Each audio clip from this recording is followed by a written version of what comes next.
Good afternoon, everyone. My name is Jackie Spear. I'm a member of Congress from California. I'm here today as chair of the Military Personnel Subcommittee of the House Armed Services Committee. 8 months ago, I was here along with members of the Military Personnel Subcommittee and others to begin an investigation into Fort Hood. I said then that we would come back, and we have. It's been about 1 year since the brutal murder of Vanessa Guillen.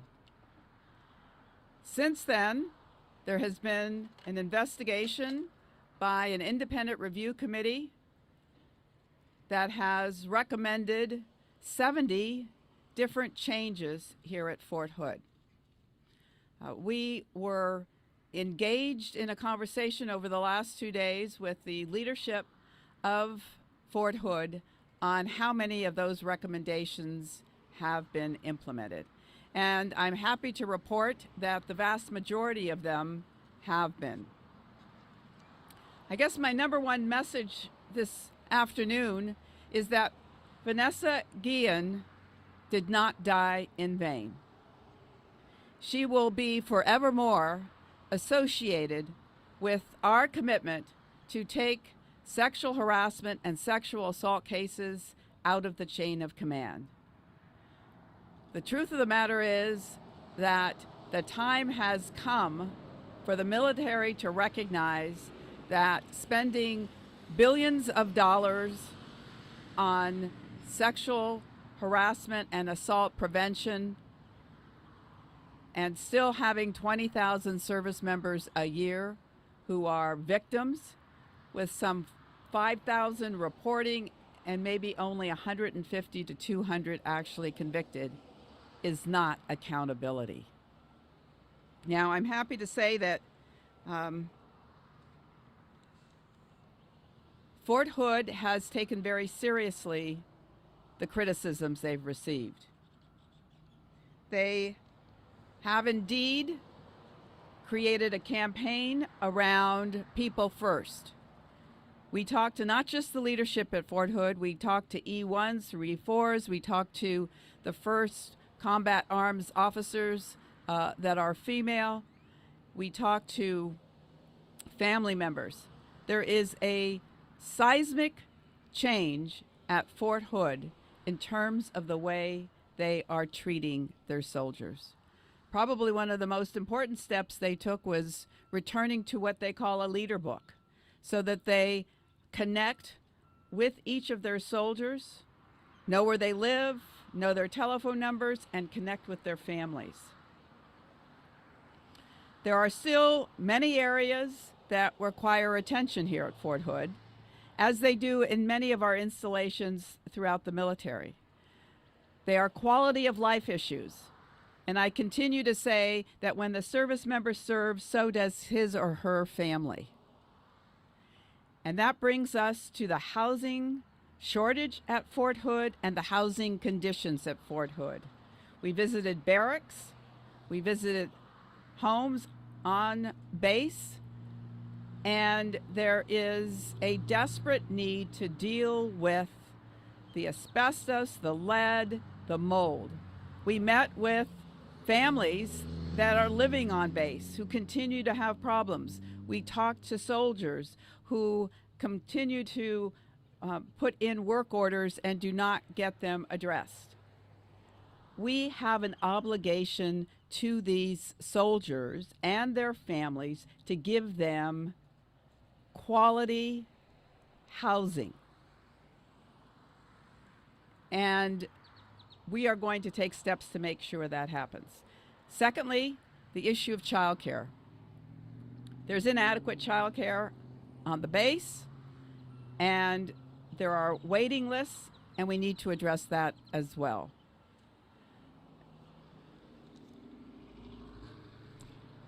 The op-tempo that we heard so much about when we were here the last time has changed, and soldiers indicated that the quality of their lives has improved. Now, there's also still an issue with the Criminal Investigative Division. I am not at all confident that we have the right mix of civilians. We frankly don't have civilians for the most part in the Army CID. That needs to change. They came out with an announcement today that they're going to change it after we held a hearing on it a few weeks ago, but there's no details. So we will continue to hold the Army accountable in terms of making sure they have a first-rate criminal investigation division to provide the kind of oversight and safety to our service members. Now, Fort Hood has been placed under a microscope, but I don't know that they are an outlier.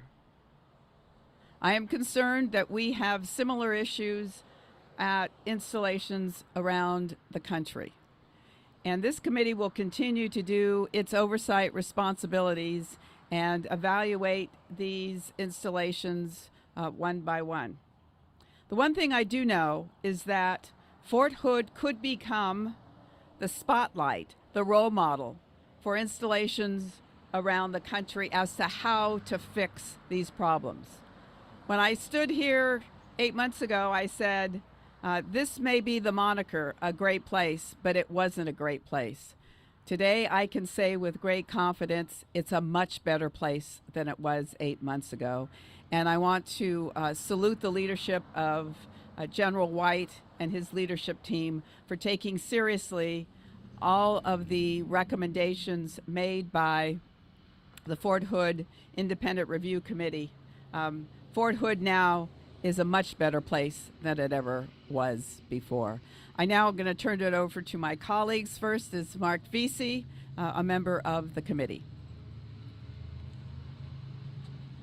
Thank you, Chairwoman Spear. I'm Mark Vesey. I represent the 33rd Congressional District in Dallas-Fort Worth, just a little bit north of here. We're going to let the locomotive pass by.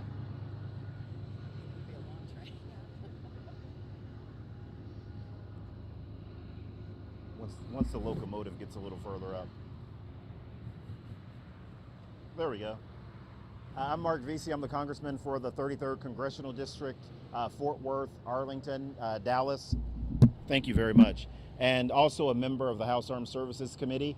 And I wanted to make sure that I was a part of this particular visit. I've been to Fort Hood before because of Vanessa Guillen. A lot of the constituency that I represent was very worried about Vanessa Guillen and what happened, the aftermath of it, which led to her death. And I'm saddened that obviously about what happened. I don't think that Vanessa Guillen needed to become a victim for things to change here. I'm glad that things have changed here because of what happened, but I think that it's a terrible tragedy that she paid with her life the way that she did, because we could have been doing better. And I believe that Fort Hood really can be a pace setter and making change throughout the military for bases everywhere around the country and around the globe if they take the initiatives to make change seriously. Some of the things that I found that were very encouraging was in a post-Vanessa Guillen world, in a post-George Floyd world, was that I talked with soldiers about how do your NCOs and your commanding officers, now take issues of sexual assault, sexual harassment, racial assault, racial harassment, and they take it much more seriously now than they did before. Again, I don't think that Vanessa Guillen needed to die for that to happen. I think that's terrible. But to hear soldiers say that, you know what, I was talking with 2 female African-American soldiers today that told me that someone made some very disparaging racial remarks recently, and along with them being racial remarks, also mixed in sexual remarks in there, and that they were dealt with seriously and dealt with swiftly. And now that they think that the person, because they're a repeat offender, that they're now on their way out. I also talked with another female officer that told us that, the kind of stuff that you normally hear when people bring up race, and people just like say, oh, you know, political correctness, this is a bunch of bull. I don't have a racist bone in my body. I don't see color, you know, all that type of stuff that people get tired of hearing.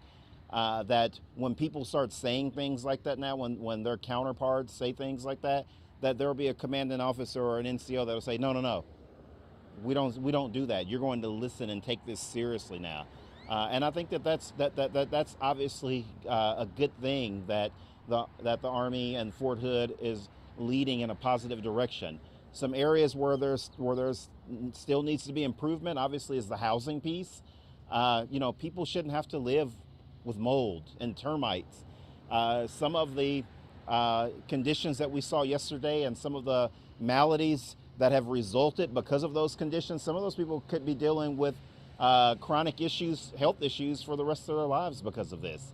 And that just shouldn't be the case, not for people that are serving our country admirably.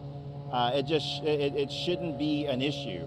Also, some of the stories that we heard from single moms, you know, I think in many ways the Army very much still operates like, you know, we're in the 1950s or 1940s.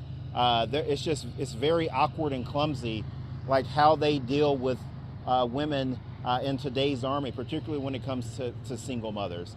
And so they have to be more flexible and more adaptable to deal with the growing constituency in our country, and that is single moms.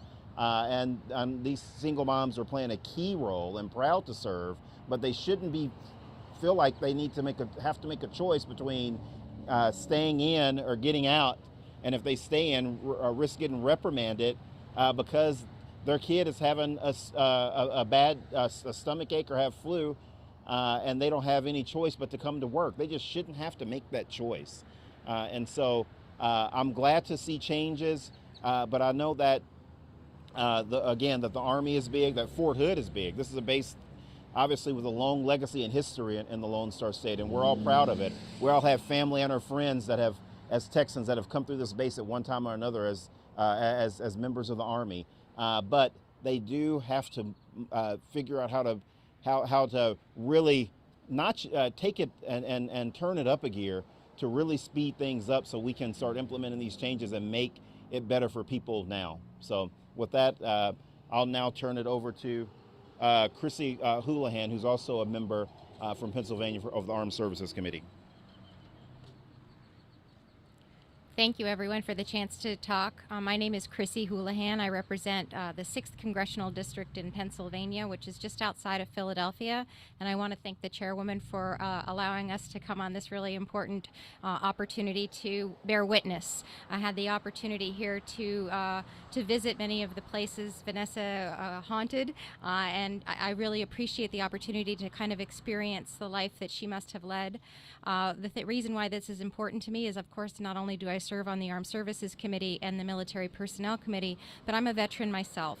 I served in the Air Force, and I am a third-generation military person. My dad in the Navy, my grandfather in the Navy, my brother actually served as a medic in the Army. So for me, this is personal. For me, this visit is not just to be able to have the experience of what it's like to be here at Fort Hood, but for me, it's to try to understand how to bring those experiences across the military, across all services, across this nation and across the world where all of our men and women are serving. I had the opportunity as one of only a handful or so of women who've served in the uniform who now serve in Congress, to found the Service Women and Women Veterans Caucus. It's the first caucus ever of its kind that's focusing on the career trajectory of women in our armed services. And I'm really proud to say that there are more than 50 members, bipartisanly, who are in support of this new caucus and have the opportunity to think about legislation that affect particularly women in their career trajectory in our services. With that in mind, I'm very much looking forward to taking back the lessons and experiences that I had here. I had the opportunity to listen about healthcare, to listen about childcare, to listen about base housing, to listen about mental health. And I'll bring all of those experiences back on all of our behalves to the caucus and to the committee that I serve on and to the Congress and our country. So with that, I'm enormously grateful for the opportunity to be here today and to serve in this capacity. And I'll turn it over to Sarah Jacobs from California. Well, hello, everybody, and thank you, Chair Spear, for leading this trip and allowing me to come, and thank you to my colleagues for all the work that you've been doing on this issue. My name is Sarah Jacobs. I represent California's 53rd Congressional District in San Diego, a proud military community, one of the biggest in the country, and home to the Pacific Fleet.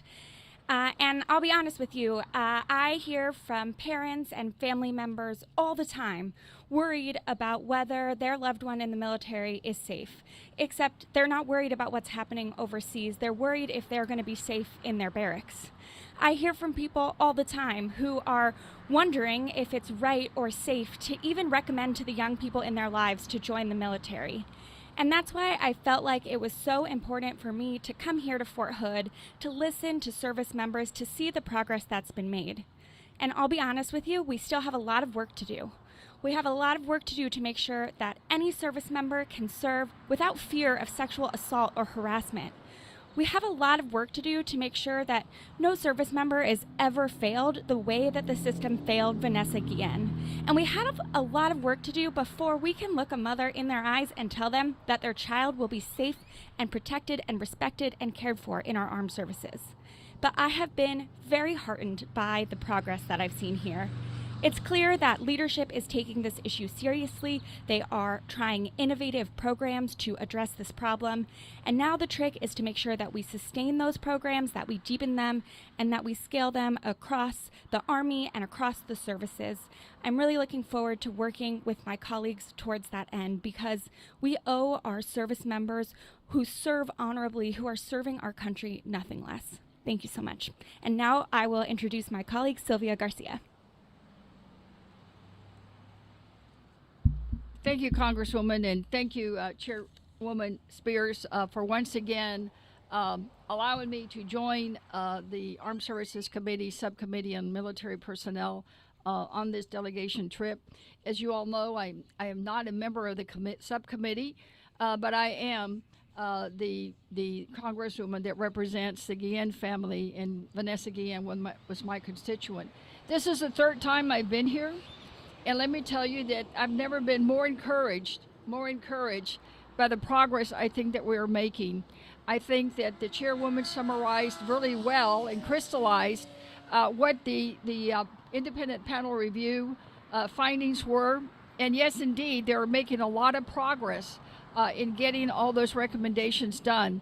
I want to just highlight two that were really important. During the investigation process and of course, during the tragic death of Vanessa Guillen, and have always been a concern for the Guillen family. One was, of course, how the Army treats missing persons, the protocols, the notification for the parents, what status the soldier has during that time period, what resources are brought to bear. That already has been implemented as changes, and indeed, I think the protocols are certainly a lot better now than they were before. The second one is dealing with families, the communications with the families. The Guillen family came to me about a year ago because they were having difficulty working through the system here at Fort Hood. They were not getting information. They were not being kept up to date. They sometimes just didn't even know if the command here even was respecting or valuing any of their input. And you saw us all go through all that. Well, the good news is that they're working now on a program where, of course, they're keeping families informed of what's going on with their soldier, and to the point where they're asking, I think it's a squad level person, to call the mother or father to just give them an update on how their son or daughter is doing. That's big news, because once you develop a culture that the priority is the soldier, that the priority is to make sure that they're safe and secure and that they have a good quality of life, well, that will continue. And thirdly, I think it's important that we underscore what the chairwoman said. Their new program of People First is focused on that soldier. It is about putting people first. And I think that's a big step, and I think that we'll see a lot more. Like the chairwoman, I still have reservations about CID and their capacity. to handle a situation should it occur again, like the Vanessa Guillen case, here locally. As was mentioned already, they announced some changes. We'll wait and see what that does.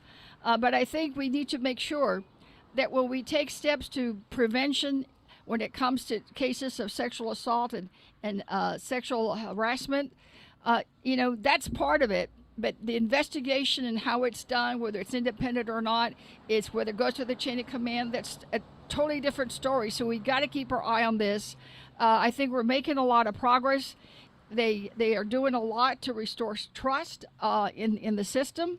And I think the next step is to make sure that there's real accountability in everything that they do.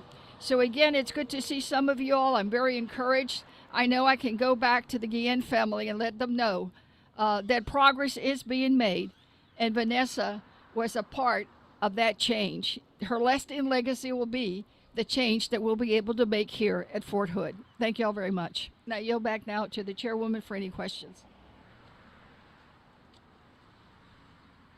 Thank you, my colleagues. Yes.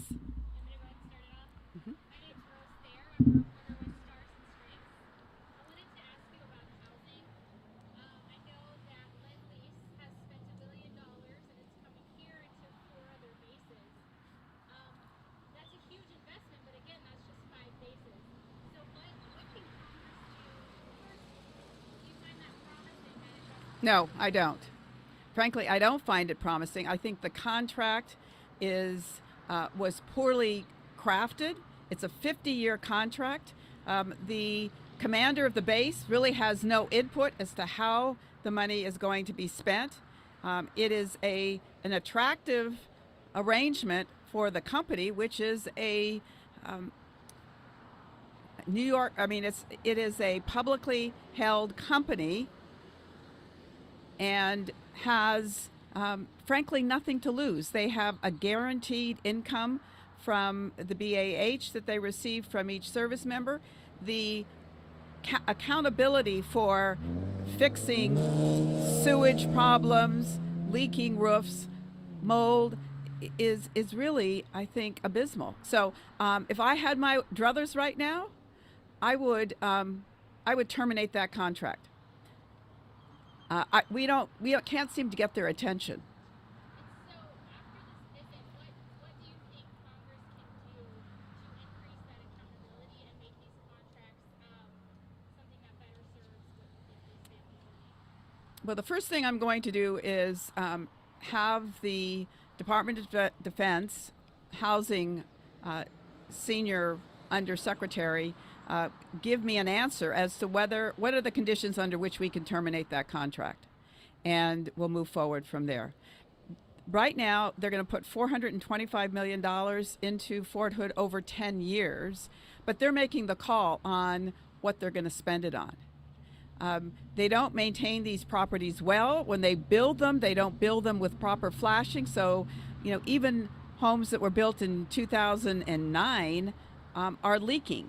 And so then they take the money that's supposed to be set aside to improve and build new housing, and we're repairing the housing that was built because it was built so poorly. This contract was very poorly executed, and if we can terminate it and renegotiate it, that's what I want to do. Yes? If I may, if that contract could be terminated, what would the next steps be moving forward? Well, we're going to cross that when we get to it. I don't even know if that's feasible. I want to get their attention, and hopefully this will get their attention.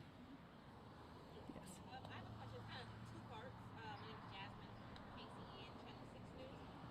What is the status of the Lion and the second part of that was last week, Senator Gillibrand? Yes, her and Ted Cruz, they had that they proposed legislation. It's kind of similar to that Vanessa Guillen Act. And what is your thoughts? So we've been working closely together on taking cases of sexual assault out of the chain of command for years. The bill that Senator Gillibrand has introduced would take all non-military crimes out of the chain of command. I'm supportive of that. My particular legislation goes beyond that. The I Am Vanessa Guillen Act also provides for sexual harassment cases to be considered and a crime to be put into the UCMJ as it relates to sexual harassment, and a claims process so that those who are victims and survivors of sexual assault and sexual harassment in the military can file claims for compensation. So we're working together.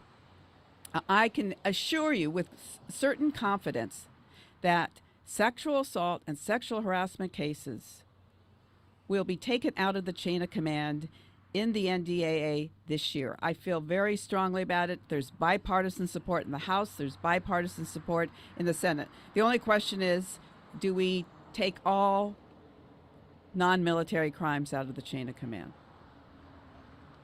Eric from KWTX. I just wanted to know, with Gregory Ordell, Vanessa Guillen, and the few other soldiers that have died, and you spoke with soldiers here today over the past 2 days, how confident are they that they will be able to come to their leadership and speak out and get help in those situations? So I'm going to give my colleagues an opportunity to answer that question, and then I'll wrap up. You know, I'll start. I mean, I think they feel very confident. I talked to a soldier today from Houston. She was about the same age as Vanessa. She was Latina, and she just told me, she said, Congresswoman, a lot has changed. I mean, we feel it after Vanessa Guillen's incident. You know, and I asked her, said, do you feel safe? She said, yes. Do you feel like you can speak up? And she said, yes. She was there speaking up with us, but it was more important to find out if she would be willing to do that if she had an allegation of sexual harassment. And she said, yes. She's told me she feels safer now. And again, ever since the Vanessa Guillen incident.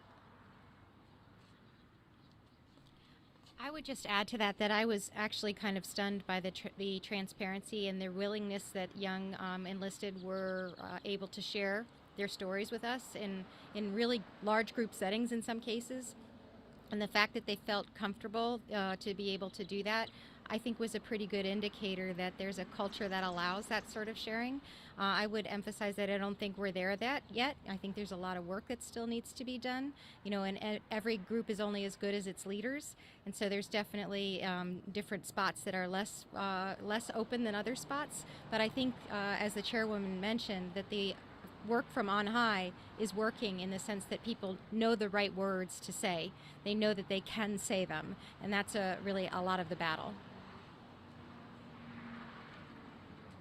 I would just add that in terms of safety on the base, there's more work to be done.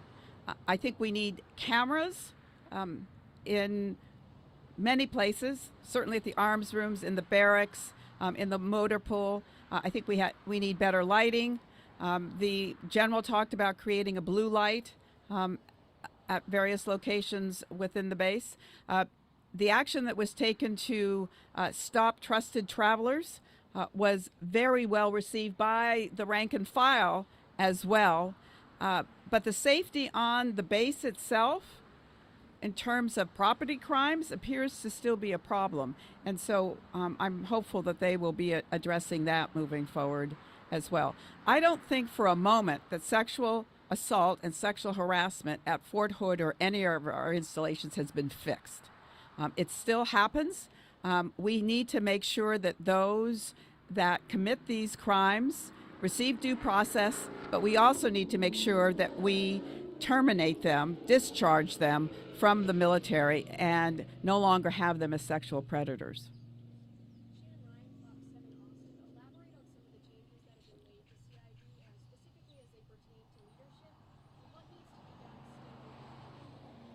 So, if you recall, the Independent Review Committee had a long list of criticisms about CID. We have had 2 hearings exclusively on CID within the subcommittee.